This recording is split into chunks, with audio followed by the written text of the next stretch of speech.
kenapa gue masih muncul di kamera. Karena gue pengen bangunin kalian semua, ya gue pengen bawa satu generasi menjadi generasi yang lebih maju. Banyak orang itu akan cari ketenaran dengan mencari suara yang gue sebutnya populis di sini. Mereka bikin-bikin narasi, ya. Yuk kita jadi orang yang sama aja. Hidup jadi orang yang ketakutan, gitu. Semuanya serba takut. Takutlah untuk berinvestasi. Ayo kita cuma nabung-nabung. Takutlah untuk melakukan hal baru. Ini adalah mentalitas orang lemah dan mentalitas budak yang selalu gue tolak dan sampai gue mati akan gue tolak. Kalian di sini adalah orang-orang yang gue percaya suatu saat nanti bisa mengubah dunia. Mungkin nggak semuanya ya, 3 juta yang nonton gue di sini. Tapi gue yakin ada beberapa dari kalian yang hatinya terpanggil dan kita bantu bareng-bareng bikin dunia ini jadi sedikit lebih baik. Ketika lu belajar untuk bermimpi, ya, lu bisa melihat gitu loh. Masa depan lu itu mau jadi seperti apa. Karena bermimpi, lu kan sangat termotivasi secara internal. Bukan karena faktor eksternal, tapi dari internal diri lu. Lu akan bekerja keras lebih. Lu akan mencari cara-cara yang lain. Ya akhirnya bisa bikin diri lu jadi apa yang lu mau. Kebanyakan lu itu di sini, ya, itu dikasih otak sama yang di atas. Tapi nggak dipakai dengan maksimal.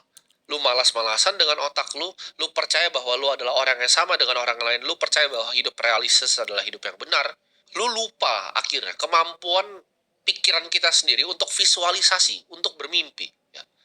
Gue sampai sekarang itu masih bisa visualisasi. Ini skill yang gue pelajari dari gue masih sangat kecil. Ya. Ketika gue masih di umur 14 tahun, 15 tahun, ketika gue tidur, gue merem, gue bayangin gue tuh di tempat ya yang gue tinggalin sekarang. Gue bayangin, gue desain sendiri kantor yang gue mau tinggalin tuh seperti ini. Desainnya sudah ada dari tahun 2017. Ini nggak semua-semuanya terjadi dalam kejapan mata. Nggak. Ini semua mulai dari gue berani bermimpi. Gue itu baru bangun sekitar 6 sekolahan. Ya. Ada kurang lebih ratusan sampai mungkin sekitar 900 anak yang sekarang sekolah di bawah sekolah gue. Tapi gue punya visi gitu. Gimana kalau puluhan ribu? Ya, setiap bulan ada puluhan ribu orang yang bisa sekolah karena gue. Gimana caranya, walaupun cuma 6 nih sekarang, gimana caranya jadi 1000 gitu loh. Ini semua mulai dari gue berani bermimpi. Gue itu baru bangun sekitar 6 sekolahan. Ya, ada kurang lebih ratusan sampai mungkin sekitar 900 anak yang sekarang sekolah di bawah sekolah gue. Tapi gue punya visi gitu. Gimana kalau puluhan ribu? Ya, setiap bulan ada puluhan ribu orang yang bisa sekolah karena gue. Gimana caranya, walaupun cuma 6 nih sekarang, gimana caranya jadi 1000 gitu loh. Jalannya seperti apa nih mimpinya untuk nyampe 1000 itu. Gimana nanti gue bisa bangun gedung gitu. Sesuai dengan apa yang gue punya mimpikan, sesuai dengan visi gue. Supaya kalian yang di sini nanti bisa belajar sama gue di sana. Gue bayangin dunia itu kalau bisa dunia yang sempurna. Dunia di mana tidak ada lagi yang namanya korupsi karena semua uangnya sudah sempurna. Dunia di mana semua uangnya itu adil. Itu kenapa gue bikin semua yang gue bikin. Gue bikin akademi kripto. Gue bikin semua yang gue bikin. Karena gue lihat dunia yang ideal. Gue lihat dunia di mana orang yang akhirnya nonton video-video gue itu percaya akan teknologi-teknologi revolusi seperti cryptocurrency, seperti artificial intelligence. Akhirnya ada beberapa dari sini, mungkin 3 orang yang akhirnya bikin data center AI yang besar di Indonesia. Ada yang akhirnya termotivasi untuk sekolah jadi seorang engineer. Ya akhirnya dia bikin data center untuk AI. Ada yang akhirnya masuk ke bioscience untuk bikin perusahaan biotek berkelanjutan. Mungkin bisa sembuhin orang yang kedepannya nanti diabetes. Mungkin ada beberapa dari kalian yang akhirnya bisa bikin manusia itu hidup sedikit lebih lama dengan teknologi longevity yang terbaru. Beberapa dari kalian bikin roket yang bisa terbang ke luar angkasa. Beberapa dari kalian menemukan perusahaan-perusahaan energi terbarukan. Tapi orang-orang skeptis ini ya, itu yang selalu menahan kalian. Itu yang jadi selalu setan di telinga kalian. Ya mungkin itu bisa orang lain, bisa seorang influencer, bisa keluarga kalian sendiri yang bilang stop untuk bermimpi. Karena mereka nggak mengerti gitu. Visi yang kalian mau bangun tuh apa? Misi hidup kalian tuh apa? Mereka itu mau dunia ini kayak gini aja. Dunia ini hancur kalau bisa dan nggak berkembang. Ya mereka bisa melakukan hanyalah kritik. Ya, gue orangnya jarang kritik gitu. Gue bukan sedikit-sedikit ada sesuatu gue kritik, harusnya begini, harus begini. Gue lakukan aksi, kalau menurut gue ada yang perlu diperbaiki, gue bangun 1000 sekolah. Kalau gue rasa mindset sebuah generasi ini, generasi Z yang sedang gue pimpin di sini, gue lihat nih, oh mindset ini mulai ada hama-hama dari atas yang ngerusakin, gue benahin lagi. Gue gak cuma kritik tanpa ada solusi.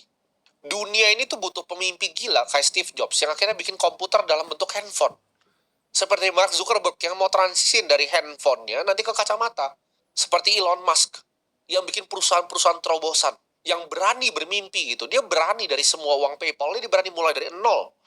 Dia investasi di 2 perusahaan, satu di Tesla, satu di SpaceX. Uangnya nol, dia tidurnya di lantai. Camping dia di lantai. Itu apa kalau beliau itu bukan seorang pemimpi? Lu aja akhirnya kehilangan. Ya karena kebanyakan dengerin setan ini, lu kehilangan kemampuan untuk bermimpi. Ini gue merinding nih kalau gue bayangin bahwa dulu itu gue bisa bayangin, gue bisa visualisasi dari kamar gue yang cuma 3x3, itu ada jendela di situ, belakangnya itu tempat sampah. Tapi gue bisa lihat tempat sampah itu, gue bayangin itu gedung-gedung pencakar langit yang tinggi. View yang sama yang gue lihat dari apartemen gue sekarang. Gue bisa bayangin kantor ini di umur 17 tahun gitu. 17 tahun gue udah bayangin punya kantor yang persis desainnya seperti ini. Ini nggak terjadi karena gue itu hanya bekerja keras. Kalau tidak ada mimpinya, tidak ada kerja keras yang akan jalan ke sana. Karena untuk nyampe sana itu butuh keteguhan yang luar biasa. Butuh konsisten, butuh disiplin yang luar biasa. Kalau itu semuanya nggak mulai dari mimpi, maka nggak ada yang membakar semangat lu. Kayak sekarang, gue bisa aja berhenti. Kenapa gue masih lakukan semua ini? Karena gue punya mimpi. Ya, Indonesia ini akan jadi negara keempat paling maju di dunia nanti. Itu mimpi gue. Dan gue akan lakukan segalanya untuk bisa ini. Gue bukan jadi orang yang melihat ada masalah nih pendidikan di sini, lalu gue ya udah gue kabur. Oh ya udah gue begini aja. Gue bukan orang yang cari jalan pintas. Gue lihat nih generasi ya, banyak yang ketawain anak-anak muda yang mau belajar tentang teknologi, mau belajar tentang blockchain diketawain, oh FOMO gitu. Tidak apa-apa untuk FOMO. Ya, FOMO lah akan teknologi yang akan merubah dunia, karena mereka nggak ngerti nanti saham lu tuh akan di blockchainin juga. Uang yang lu pakai itu akan ditokenisasi. Kalau lu nggak ngerti kripto, sekarang lu kan cuma jadi orang bego di masa depan. Mereka nggak pernah ngajarin lu seperti itu. Mereka nggak akan ngajarin. Kalau lu nggak pelajari cara kerja AI, lu nggak dapat kerjaan lagi. Karena AI akan gantiin semuanya gitu. Humanoid robot akan gantiin lu semua. Semua petani akan digantiin, ada zamannya. Ya. Jangan jadi tukang jahit yang ketika mesin jahit itu ada lu protes, lu pelajari cara pakainya. Jangan jadi tukang yang ngerjain kuda ketika ada mobil, lu nggak mau transisi. Lu bikin protes gitu. Gue sampai sekarang pun masih gue tulis gitu loh. Gue punya buku yang gue tulis dari 16 tahun, masih gue tulis sampai sekarang. Gue masih tulis mimpi-mimpi gue itu apa. Gue ngerasa gue sangat kurang punya uang. Karena kebanyakan kesempatannya gue tidak bisa berinvestasi. Kebanyakan anak muda yang gue tidak bisa berinvestasi. Banyak sekali opportunity yang ada di dunia ini dan gue tidak bisa lakukan sekarang. Makanya gue masih lanjut bermimpi. Apakah gue sudah puas? Gue masih jauh dari puas. Gue baru mulai ini. Jadi buat yang bilang, oh Timothy itu adalah orang yang sukses. Gue nggak pengen diingat sebagai orang kaya. Menurut gue itu sangat sangat dangkal. Oh Timothy itu, orang bilang Timothy itu triliuner, Timothy orang kaya. Itu sangat dangkal dan gue nggak suka dibilang seperti itu. Gue pengen diingat sebagai orang yang bisa merubah satu generasi. Orang yang bangkitin kalian, orang yang bebasin kalian dari perbudakan finansial, orang yang bikin kalian mau bermimpi untuk jadi the next engineer di masa depan. Orang-orang yang merubah tatanan dunia yang baru, orang-orang yang bikin sistem keuangan yang baru. Dan gue akan lakukan segala macam yang gue bisa lakukan. Hidup itu untuk berkarya, ya. Jadi apa yang lu mau lakukan dengan lu survive? Lu tidur begitu, ya. Lu makan seadanya, terus lu bersyukur di rumah lu begitu.